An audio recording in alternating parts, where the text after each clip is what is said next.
All right, our next inductees are the Holmes-Liberty Pirates of 1958. This team was extremely special when you put into context that there were only 2 divisions in the state of Ohio at that time. So they were state runners-up with a 26-1 record. Their only defeat of the season was at the hands of the Northwestern Huskies of Wayne County in the state basketball final. The final score of that game was 60-56.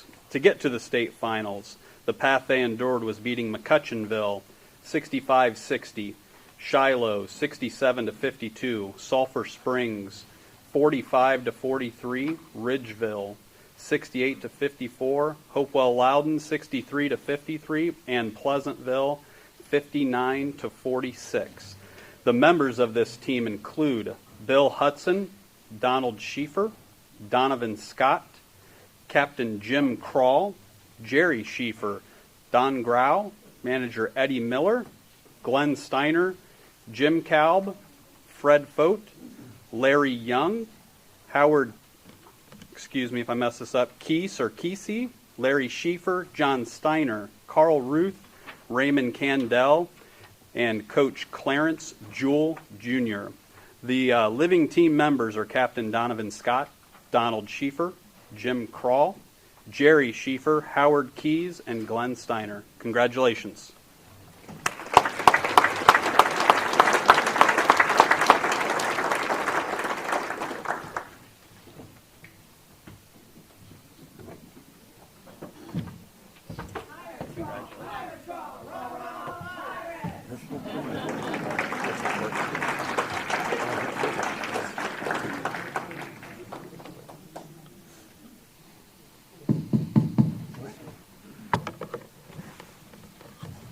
Thank you.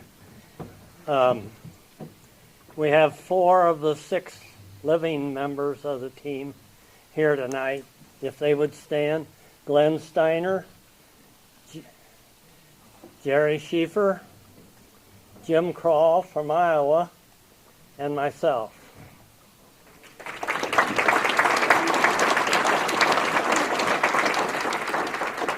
We're also proud to have invited our cheerleaders.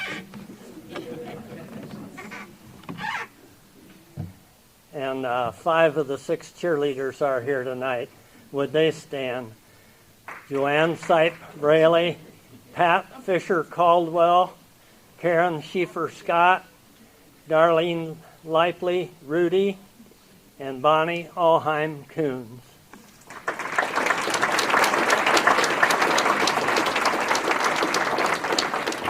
Thank you.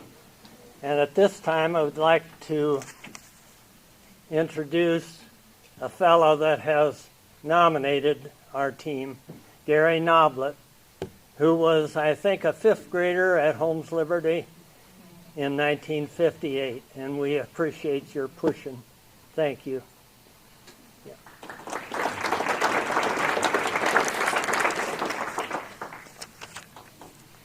In 1957, the year before, when we had Deb Coons as our center, we lost to Ayersville at the regional finals. And because Deb Coons had the flu that night, the next year, in 1958, Holmes-Liberty decided to give us flu shots.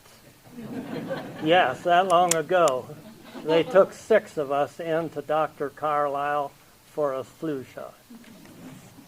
And it must have worked because we went on to the state. Practice after school was a little bit different. Our gym was so small, no, we didn't have the 3-point line. The 3-point line would have been in the 3rd row of the bleachers. And to practice after school, we always drove to Attica. They had glass backboards and a big floor. I think Buckeye might have had a glass backboard in 58, but not the big floor. At that time, you had to be in good shape because you played back-to-back games Friday and Saturday nights. And Actually, the players played the whole game both nights. We did very little substituting unless somebody got injured. And that did happen in the semifinal game at Columbus. Jerry Schieffer sprained his ankle in the semifinal game. He had the help of the Ohio State trainer.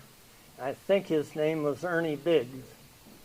And he got him back to play in the final game. He wasn't quite up to par. But Larry Schieffer usually filled in for Jerry. And there was another thing I wanted to mention. I noticed in some of the clippings from the Telegraph Forum, in our semifinal game against Pleasantville, we out-rebounded them 40-19. And I would also like to thank especially the committee for nominating us and bringing us into the Hall of Fame. Thank you.